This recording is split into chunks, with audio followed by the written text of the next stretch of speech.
The Golden Boy Real Guide to Treasures. Magandang buhay sa lahat. Shout out sa lahat ng ating mga katiyats sa buong Pilipinas at sa buong mundo. At ang ating episode ngayon ay tungkol sa Japanese Treasure Tunnel na hugis letrang Y ang pagkadisenyo. Okay mga katiyats, sa bidyong ito ay ipapakita natin ang Japanese Engineering Tunnel. Ito ay pwedeng tunnel na may laman na treasure kasi hindi ganong mahaba ang kanyang network. Ang pagkagawa niya ay maiksi lang at yan ang palatandaan na pwedeng merong treasure. Ang napasok nyo na Japanese tunnel, kung nakita nyo ay yan talaga ay man-made, hindi lang man-made, engineered tunnel yan. Kaya kung engineered tunnel, ay of course, pwedeng tunnel yan ni Prince Takeda na siyang nag-supervise ng lahat ng mga pagbaon ng imperial treasures ng Emperor ng Japan. Si Prince Takeda, yan ay kapatid ni Hirohito Showa ng Emperor. Ang namamahala ng lahat ng paggawa ng 175 treasure tunnel sa buong Pilipinas, hindi lang sa Luzon, hindi lang sa Mindanao. Ngunit sa lahat ng kapuluan ng Pilipinas, kahit na maliliit na isla, ay meron yan kapag nakita nila na magandang geografiya, magandang location ng isla at madaling balikan nila kapag sila'y nag-recovered after the World War. Okay, kaya dito ay papakita natin, ito'y katulad ng Y tunnel, nagsanga ito pero lahat ng kanyang sanga ay may iksi lamang. At ito'y sa tingin ko'y nabuksan na at nakuha ng mga laman ito dahil bukas na ang kanyang mga gilid. Okay, kaya mamaya natin i-breakdown ang disenyo nito ng tunnel at kung saan natin palaging unahin paghukay ang gilid at ang ending or dead end ng mga Japanese tunnel na yan. War tunnel man o treasure tunnel. Kaya ating pag-usapan mamaya ang pagkakaiba ng treasure tunnel. Kilatisin natin mamaya mabuti. At anong mga sign lamang makikita nyo sa loob ng kuweba ay hindi kuweba ng man-made tunnel. Malaki ang pagkakaiba ng kuweba at tunnel. Ang tunnel ay talagang ginawa yan, engineered. At ang mga gumagawa niyan ay halo-halo. Mayroong mga Pilipino, mga POW, prisoners of war, pero meron ding mga Amerikano na mga prisoners. Kaya madali silang magagawa ng series and network of tunnel dahil napakarami nilang man labor or human labors na libre lahat yan. Kasi mga POWs. At hindi lang yan hukay na hukay, yan ay very specialized design by Japanese engineers. Okay, mag-umpisa tayo dito mga katiyats. Ito yung nagsanga na dito banda ang tunnel at ito yung pinaka gitna niya which is merong box sign pero hindi natin maklaro kung ano tong mga marka dito. Pero ang bukas na mga chamber ay nasa kanan dito. Pero hindi natin alam baka sa kaliwa ay meron din. Kasi hindi na ipakita sa video. Okay, kaya mamaya papakita natin ang buong layout ng tunnel na ito. So dito, punta tayo sa kanyang kaliwa. Okay, ano nga bang makikita natin diyan sa bandang kaliwa niya? Ito'y mga chamber, ito. Bukas na siya. Hindi natin alam kung may naghukay dyan o may nakuha o wala. Basta tang sigurado, ito'y Japanese tunnel. At kapag Japanese treasure tunnel, ay nilalagyan talaga yan. Alangan naman na maghukay lang sila dyan ng isang buwan na walang itatagong importanteng bagay. Ngayon nakita natin sa video, hindi mahaba ang tunnel. Ibig sabihin, Hindi ito yung lusutan, hindi ito yung taguan, hindi ito yung escape tunnel na doon sa kabilang bundok tatagos sa ibabaw ng bundok, sa gilid ng baybayin, ganyan ang mga disenyo ng Hapon. Pero dito, ito dead end. So yan, kasama yan sa mga paraan sa paghanap ng treasure sa dead end part ng tunnel ay naroon sa wall. Itong pagkakamali natin, mga treasure hunters, kasi ang hinuhukay natin ay ang lupa, ang ground. Kapag ganitong nasa loob na kayo ng tunnel, malalim na, 14 meters underground, huwag na kayong maghukay ng ground. Kasi wala sa ground, nasa gilid talaga yan. Nasa walls, nasa dead end, nasa kanan. Ang iba niyan ay nasa itaas pa. Nilagay nila. Tingnan nyo ito. Itong dead end. Bakit mayroong hagdan diyan? Di ba? So dapat suriin yung ibabaw niyan. Baka mayroon pang naiwan. Kasi lahat ito ay bukas na. So dito ang purpose ng pagpapakita ko sa inyo ng tunnel, mga katiyets, ay malaman nyo kung ano ang totoong tunnel na gawa ng Hapon at yung tunnel na gawa ng kalikasan. Ang gawa ng Hapon ay ito, merong mga markings ng tools, ng kanilang mga chisel, ayan, ng piko, ng bara, yan, merong mga yan, ganyan, no? Kaya walang kaduda-duda, gawa ng Hapon. Hindi naman gumagawa ang Pinoy ng mga ganito. Okay, so ito ang sukat ng pagbutas ng mga pader ng tunnel ay merong haba lang yan na 1 meter. So pagdating sa 1 meter na height, diyan na kayo mag-umpisa pagbutas. Of course, paano nyo ba malaman na merong laman ang dingding? Kasi ang makikita nyo ay natural na lupa lang talaga yan. Dingding lang. Paano nyo malaman na merong laman? Of course, diyan na kayo gagamit ng kagamitan ng mga detectors, metal detectors, scanners, at yung sa Proton LB16 na merong thermal scanner, yung makita niya ang loob sa likod ng mga dingding na yan kung anong laman. So kung gusto niyong bumili ng Asuba Proton Elec 16 LB16, may halaga yan na 850,000 pesos. Okay, tawagan nyo lang ating mga kaibigan na dealer dyan sa Bourbon Electronica, si Roniel Bourbon sa 0975 66 75030. Yan ang kanyang number. At sabihin nyo akong nagrekomenda sa inyo, kapag bibili kayo ng ganyan, halos 1 million na yan, maka-discount kayo at least 15,000 kapag recommended ko ng mga kaibigan at treasure hunters. Okay, so dito na maglalaro at magagamit ang inyong mga scanners. Kapag makapasok kayo ng dingding ng kuweba or ng Japanese tunnel, lahat ng yan i-thermal scan nyo ang mga dingding. Okay, at kung may laman yan, sa temperatura naman ay mas mainit ang parte ng dingding na may laman.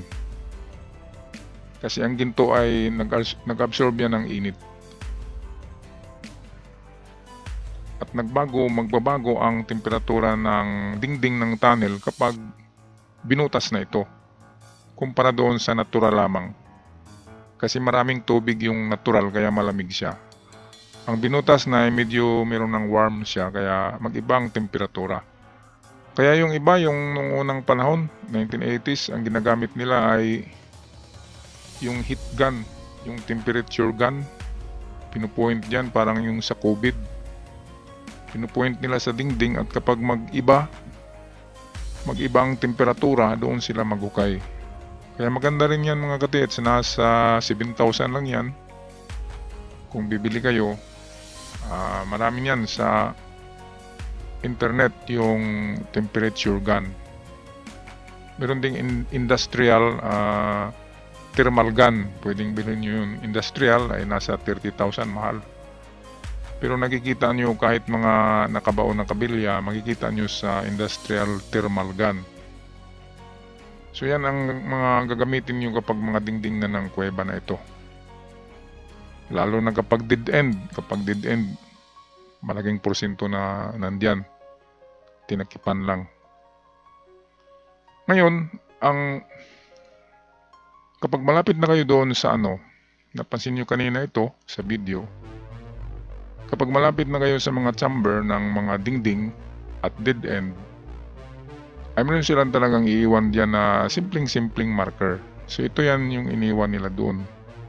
Sa nakita ko, ito mga chisel mark yan kasi yan, nakita nyo triangle yan. Pero itong dalawa, bilog na malalim. Binarina ito. Binarina. Bilog na bilog, malalim. Ayan, kung nakita nyo, i-connect natin ang dalawa, ay papunta siya dito. At doon niya nakaturo sa yung chamber sa kaliwa, sa gilid at sa dead end. At malapit lang ito, nasa 3 meters lang yan. Bago darating doon sa yung bukas na chamber sa gilid at yung dead end na nasa 6 to 7 meters ang layo galing dito sa itong dalawang dot na malalim. So kapag mayroong item, meron talaga sila nilalagay na marka na simple lang, katulad nitong binarina na bilog na butas. Kasi kung maglagay pa sila dyan ng mga kanji na katulad ng ganito, ay masyadong halata na yan. Yung mga sign na mga ganyan, mga big deposit, mga ganyan, mga treasures, sign, ganyan, ay nababasa kasi yan ng mga Pinoy at ng mga iba pang Hapon na treasure hunters. Kaya to protect the emperor treasures, simple lang, bilog. Kasi yan ang emblem ng Hapon, ng kanilang flag, ang bilog na sun. So ito yan, no? Malalim na butas, gawa ng barena. Okay, so yan lang aking may bahagi sa inyo mga katiats. Ngayon natin natingnan ang ating ginawang sketch ng layout ng tunnel na ito. Sandali lang. Okay mga katiats, so ito na ngayon ang ating layout ng ating treasure tunnel na engineered para sa mga Imperial Treasure Tunnel ng Hapon na minamanage, pinamahalaan ni Prince Takeda, ang kapatid ni Hirohito Showa. Siya yung baling foreman sa mga engineer na magkukay dyan. Ang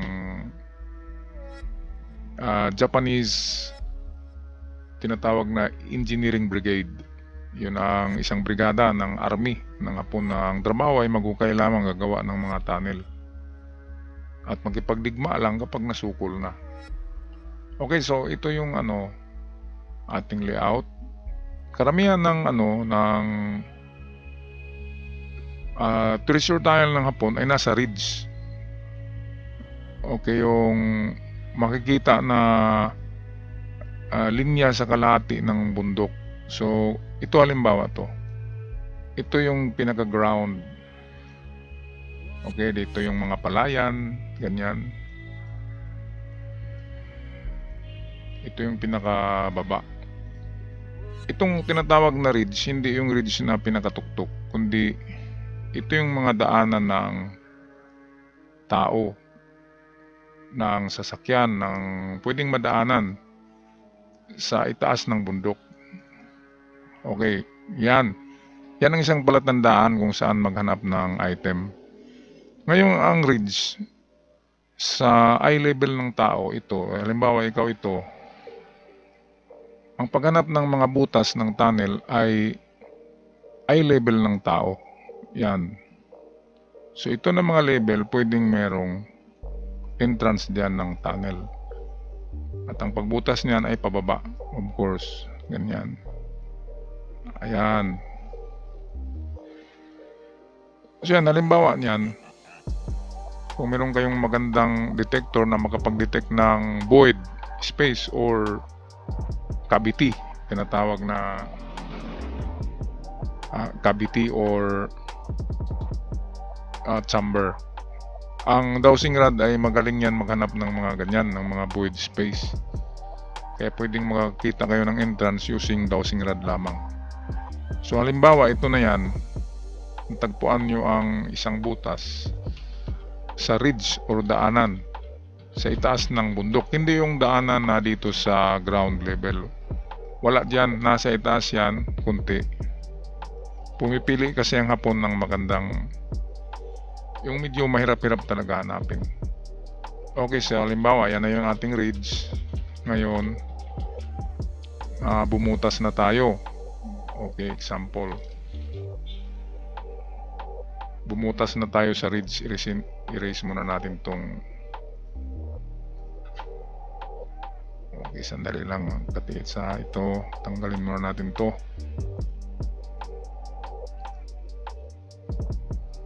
So halimbawa, bubutas na tayo. Tagpuan natin yung entrance. So dito yung entrance. Nabuksan natin yan. Ang unang angle niyan ay mga 4 na metros or 3 metros na horizontal muna yan. Nagaganyan. Ngayon pagdating dyan ay biglang bababa yan. Biglang bababa yan ng mga 10 metros din ang pagbaba niyan. Bakit yan ang ginawa ng Hapon? Binaba nila yan para mas matibay itong portion sa itaas. Kasi kung dito lang sila mag-tunnel ay pwedeng mag-collapse itong ibabaw ng bundok. Kaya ang ginawa nila ay nilaliman nila bago sila gagawa ng ganito. Okay? At kung nakita nyo kanina, ang daanan ng tunnel ay ito ay 1.2 meters lang. Ito ang lawak at ang height niyan ay kasyang-kasya ang 5 and 1/2 or 5 feet na tao by 5, pero yung 6 feet na matangkad hindi na makatayo dito sa ginawa nilang passage ng tunnel. So ang height ng passage ay nasa 5'5" lang at ang lawak ay 1 meter mahigit. Tamang-tama lang na magkasalubong ang dalawang tao. Okay, so dito na yan mga katiits yan. Ngayon dito na yun, nagsanga yun kanina. So meron siyang, dito sa sanga, ay meron siyang nilagay na square sign. At biglang nagsanga ang daanan. Gumanyan. At pumunta tayo sa kanan at meron tayong nakitang chamber sa gilid na bukas. At sa banda rito ay naroon yung dalawang dot sign. Nasa layo na 3 meters. And then sa layo naman galing dito sa chamber, estimated 5 meters ay narito na yung dead end. Wala nang lusutan. So ang dead end ay binutas din, nabuksan din yun. Ayan, kaya pwedeng meron talaga sa dead end laman. So dito sa kabila siguro hindi tayo nakakita sa video kung anong nasa kabila. Baka ganun din ang design niya. Baka meron din dito chamber sa gilid ng wall at sa dulo ay dead end, which is meron na namang chamber diyan na nakatago na tinatakipan. Ito kung napansin nyo mga ka-TX, ang layout ng tunnel ay Y tunnel. Ayan, nakaganyan yan. Y, dead end, and then Y, dead end, entrance. So yan ang isa sa meaning ng mga Imperial Treasure Site na gumagamit ng Y sign. So nakita nyo, merong chamber sa gilid. Dito sa kanan ay talagang meron. At sa dead end ay meron din. At dito sa crossing, ito. Makikita nyo yung sign na nilagay na square sign. Pwede rin siguro bilog yun. Depende. Hindi natin nakikita yung marka doon. Basta sa pagpasok dito sa may kanto, ay mayroong sign yan na nagsasabi kung saan yung item. At ang magkakabasa lang yan ang gumawa ng sign. Kaya kailangan ng mga matang mapanuri, mapagmatyag. Kaya ni Kuya Kim, matang lawin. Okay? So, ito lang mga katiyats ang aking dagdagan natin to.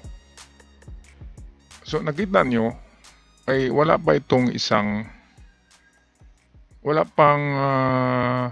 hindi pa to umabot ng 50 meters. Ang haba, total distance ng tunnel galing dito sa ridge or gilid ng bundok na may daanan dito. Pwedeng dadaan dito yung mga 6x ng Hapon. Kaya nga mayroong mga legend na kinakarga sa 6x yung mga gold. Kaya diyan, pwedeng dito yung ginawa nila dito na butas, pwedeng ipasok diyan ang truck at tabunan muli. So merong truck diyan. Pwedeng meron. Ngayon ko lang naisip na bakit nga pala gumagawa ng ridge ang Hapon. Bakit yung bundok ginagawa nila ng daanan sa mataas na parte? Pwede naman dito sa baba magbutas, di ba? Mga katiyats, bakit gagawa pa sila ng daan sa ibabaw? Ayun pala. Kaya pala napaakyat nila yung truck. Magtaka tayo, bakit meron truck doon sa ibabaw ng bundok? Kasi ginagawa nila ng ridge road, ganyan. Paikot doon hanggang aabot sa tuktok at doon ipasok yung truck. Parang gumagawa ng mina. Spiral yung daanan, ganyan. Okay, so estimated 50 meters lang ang layo. So hindi yan war tunnel. Ang war tunnel kasi ay kung saan-saan yan nag-exit. Pwedeng doon sa tuktok ng bundok. Gagawa sila ng exit. Itong kabila pwedeng sa dagat yan para exit nila sa escape. At hindi pwedeng matrap ang Hapon sa loob ng tunnel. Parang Hamas yan. Merong lusutan talaga yan. Kung magukay sila ng walang exit para sa kanilang war tunnel, ay parang nagukay na sila ng libingan. Kaya kailangan merong exit talaga yan. Merong pang ventilation. Pero sa nakita natin kanina, 90% ako'y naniwala na treasure tunnel. Okay, so ako'y magpaalam ng mga katiyats. I'll see you on our next episode. Dito lamang sa The Golden Boy, Real Guide to Treasures.